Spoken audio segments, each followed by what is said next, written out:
ओम नमो नारायण। अब मैले यो विचार सागर ग्रन्थको दोस्रो तरंग अन्तर्गतको आज 9औं भाग, यो अन्तिम भाग हो। आज चाहिँ शीर्षक रहेको छ आत्माको प्रतीति। सामान्य र विशेष भाव रहित निर्विशेष आत्मा अध्यास सम्भव छैन भन्ने पूर्व पक्षको भनाइ ठीक होइन, किनकि आत्मा यस किसिमको प्रतीति सबैमा हुन्छ। आत्माको अर्थ हो आफ्नो सक्कली स्वरूप। म छैन यस्तो प्रतीति कसैलाई पनि हुँदैन। म हुँ, म छु यस्तो प्रतीति सबैमा हुन्छ। यो कुराको सबैलाई ज्ञात छ। सतरूप आत्माको भान सबैमा हुन्छ। अनि आत्मा चैतन्य आनन्द व्यापक नित्य मुक्त शुद्ध रूपको छ तापनि यो प्रतीति सबैमा रहेको हुँदैन। यसर्थ आत्माको चैतन्य आनन्द आदि रूपको आत्मा चाहिँ अज्ञात छ, किन्तु सतरूप ज्ञात छ। यो कुरा अनुभवले नै सिद्ध छ। जो वस्तु अनुभवले सिद्ध छ त्यो वस्तु चिन्न र जान्नलाई युक्तिबाट टाढा छैन। युक्ति पनि सम्भव छ।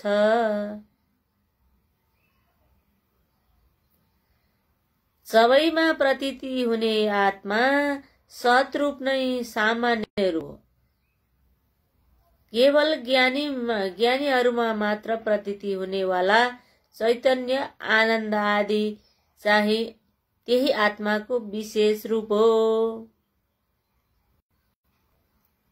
सामान्य व्यक्तिमा सतरूपको मात्र ज्ञात हुन्छ भने ज्ञानीमा चाहिँ सच्चिदानन्द आदि विशेष रूपको समेत ज्ञान हुन्छ।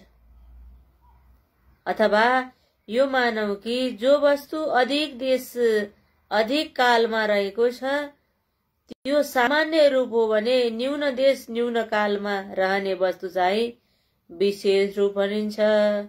सामान्य भनेको सबै हो भने विशेष भनेको केही अंश मात्र हो। यद्यपि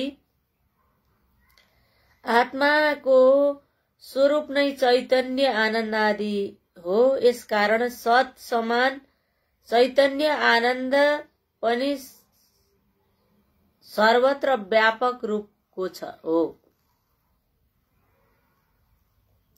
यस्तै सतको अपेक्षाद्वारा चैतन्य आनन्द आदिको न्यून देशमा तथा सद्रूपको अधिक देशमा रहन्छ भन्ने कुरा मान्न सकिँदैन। किनकि उही वस्तु एउटै वस्तु कोही ठाउँमा धेरै कोही ठाउँमा थोरै भन्ने हुँदैन। यसर्थ सद्रूप आत्माको सामान्य अंश र चैतन्य आनन्द आदि विशेष अंश कल्पना गरिएको छ तापनि सतको प्रतीति अविद्याकालमा पनि भएकै छ। चेतन आनन्द आदि रूप आत्मा चाहिँ आत्माको प्रतीति रूप चाहिँ अविद्याकालमा सबैलाई हुन सक्दैन। केवल ज्ञानीलाई मात्रै हुन्छ। अविद्याकालमा चेतन आनन्द मुक्तता शुद्धता आदिको प्रतीति हुँदैन। यी वस्तु अज्ञानीका दृष्टिमा नभएका समान हुन्छन्। यसको अभिप्राय चैतन्य आनन्द आदि न्यून काल वृत्ति तथा सद्रूप अधिकाल वृत्ति भनिएको छ। अब यसलाई बुझाइएको छ यहाँ। यस प्रकार सद्रूपको र चैतन्य आनन्दको सामान्य र विशेष भाव हुँदैन तापनि अल्पकाल र अधिक कालमा प्रतीत हुनाले सामान्य र विशेष भाव प्रतीत भइरहेको हो। यसकारण आत्माको सद्रूप आत्माको सामान्य अंश चेतन आनन्द आदि विशेष अंश मानिएको छ। तथापि आत्मा निर्विशेष, विशेष नभएको, निर्विशेष भनेको विशेष नभएको हो। निर्विशेष भएर पनि अद्वैत सिद्धान्तमा यसले बाध पुग्दैन। यदि आत्मा सामान्य र विशेष भावको स्वीकार गरियो भने आत्मा निर्विशेष बताउने सिद्धान्त मान्य हुन्छ। यस कारण ब्रह्ममा सामान्य विशेष भाव मान्य छैन। अविद्यालाई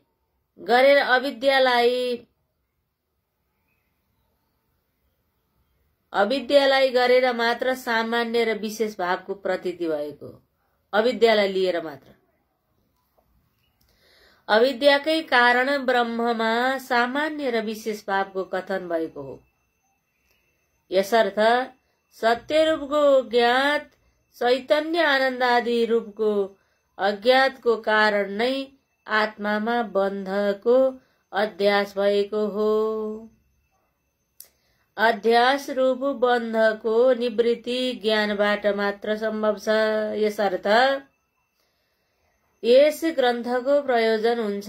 पूर्व पक्षीको यस्तो कथन थियो कि काम्य कर्मलाई छाडेर नित्य नैमित्तिक र प्रायश्चित कर्म गर्नै पर्छ। यसलाई निषिद्ध कर्मको अभाव हुँदा नीचलोकमा प्राप्ति हुँदैन र काम्य कर्मको अभावले गर्दा ऊर्ध्वलोकको प्राप्ति पनि नहुने हुन्छ। नित्य नैमित्तिक कर्म त्याग्दा जुन पाप हुन्छ त्यही कर्म गर्दा त्यो पापले स्पर्श नगर्ने हुँदा यस जन्ममा अथवा पूर्व जन्मकृत जो पाप छ त्यसको नाश साधारण र असाधारण प्रायश्चितबाट भइजान्छ। पूर्वकृत काम्य कर्मको फलको इच्छाको अभाव हुँदा प्रायश्चित कर्म पनि मुमुक्षुका लागि आवश्यक छैन। यसकारण मुमुक्षु ज्ञान बिना नै मोक्ष प्राप्त गर्ने हुन्छ। कर्म त्यागी व्यक्तिहरूका लागि निषिद्ध कर्मले नरक र काम्य कर्मद्वारा स्वर्ग प्राप्ति हुने फल भोग्न अर्को जन्म लिनुपर्ने थियो। तर काम्य निषिद्ध त्यागेका उनले फल बनेन। ज्ञान नभए पनि मोक्ष हुन सक्दैन, ज्ञान नभए पनि मोक्ष हुन सक्दैन, सम्भव छैन भन्ने संशयको समाधान, पूर्व पक्षीको समाधान यस प्रकार बताइएको छ। अब अर्को शीर्षक आएको छ, नित्य नैमित्तिक कर्मबाट पनि मोक्ष हुँदैन? यहाँ प्रश्न छ।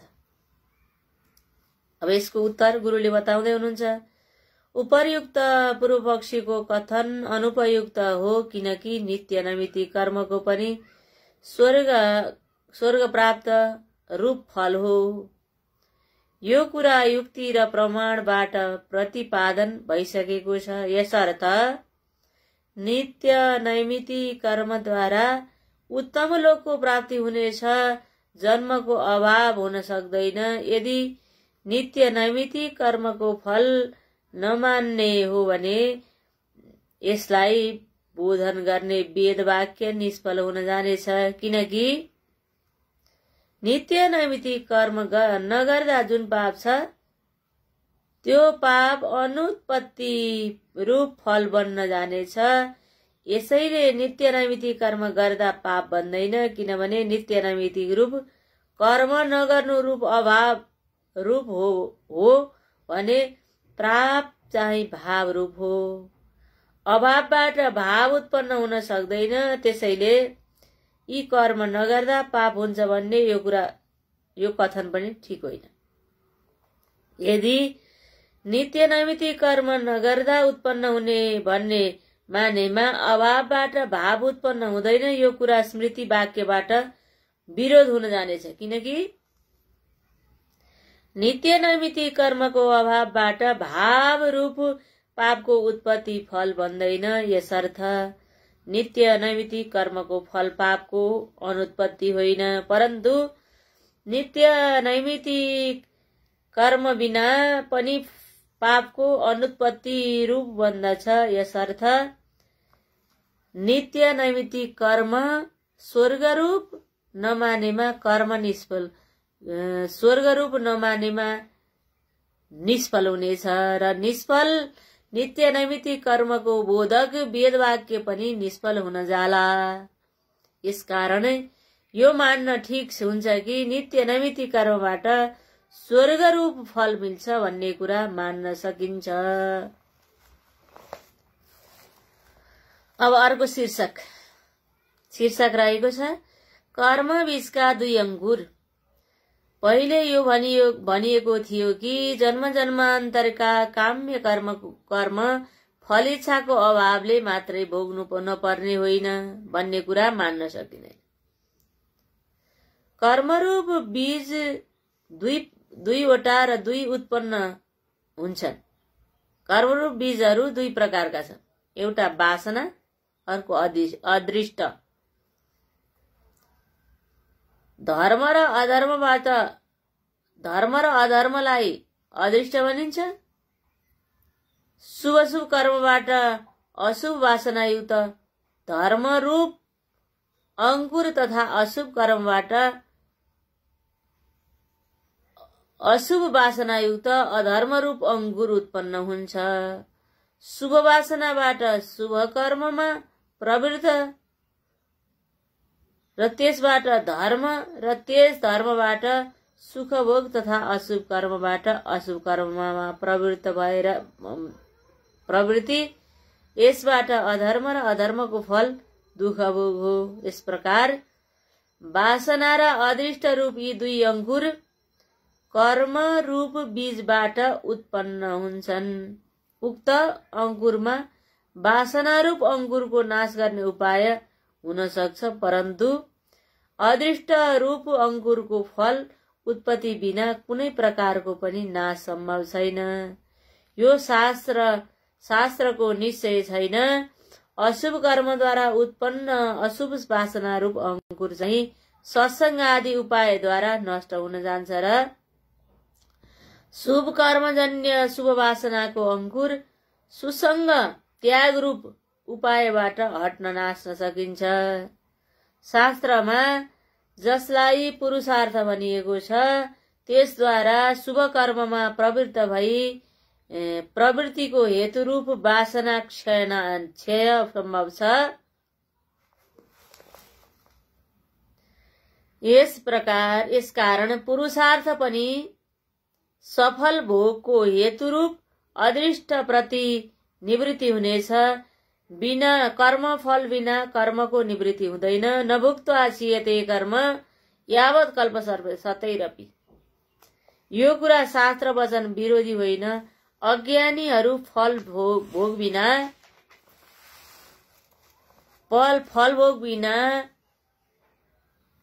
कर्मबाट निवृत्त हुने सम्भावना हुँदैन, परन्तु ज्ञानीहरू बिना फल भोग नै कर्मबाट निवृत्ति हुन सक्दछन्। किनभने कर्मकर्ता र कर्मको फल भन्ने कुरा परमार्थ दृष्टिमा छैन। यी दुवै कुरा अविद्याद्वारा कल्पित हुन्। अविद्याको विरोधी कुरा ज्ञान हो।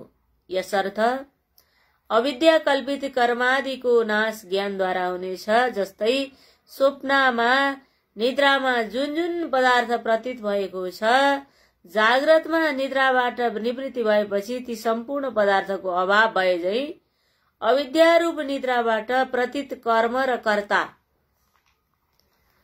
कर्म तथा कर्ता त्यसको फल पनि ज्ञान प्राप्त रूप जाग्रत वा ज्ञान व्युत्थान भएपछि अविद्या निवृत्त भइहाल्छ। परन्तु ज्ञान बिना जाग्रत अभावको सम्भावना छैन। इच्छाको अभाव हुँदा पनि कर्मफलको भोग चाहिँ अवश्य नै मिल्नेछ।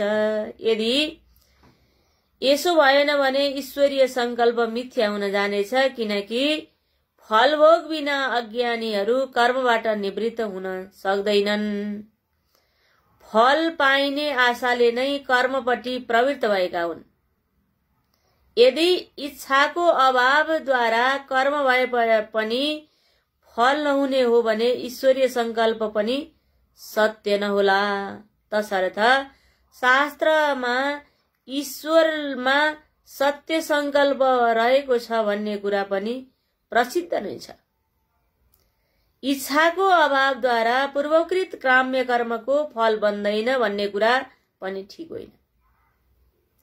यदि इच्छाको अभावमा नै काम्य कर्मको फल बनेन भने अशुभ कर्मको फल दुःख हो। यसको इच्छा कसैलाई हुँदैन। ज्ञान बिना कर्मको फल असम्भव छैन, अभाव सम्भव छैन। अज्ञानीबाट कर्म त्यागे पनि त्यागरूप कर्मको फल पाप हो। त्यो उत्पन्न भएर भोग्नै पर्ने हुन्छ। अज्ञानीहरूले कर्म गर्दा पनि कर्ता र भोक्ताको अभावले कर्तृत्व भोक्तृत्वपनाबाट माथि उठेको हुनाले कर्मफलको भोक्ता नभएकाले अर्को जन्म हुँदैन। यसकारण मुमुक्षुमा इच्छारहित कर्मबाट अन्तःकरण शुद्ध भई मोक्षको साधन बन्छ भन्ने इच्छायुक्त कर्मबाट केवल भोग प्राप्ति हुन्छ, मोक्ष प्राप्ति हुँदैन। अब अर्को शीर्षक रहेको छ यहाँ अर्को, ज्ञानद्वारा भोगको निवृत्ति, यो शीर्षक।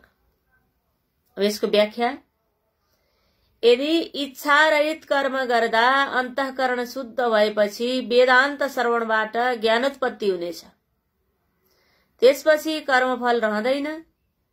किन्तु इच्छारहित कर्म गर्नाले वेदान्त श्रवणको अभाव या अन्य कुनै कारणले ज्ञान हुन सकेन भने पनि त्यो कर्मको फल त्यसलाई भोग्नै पर्ने हुन्छ।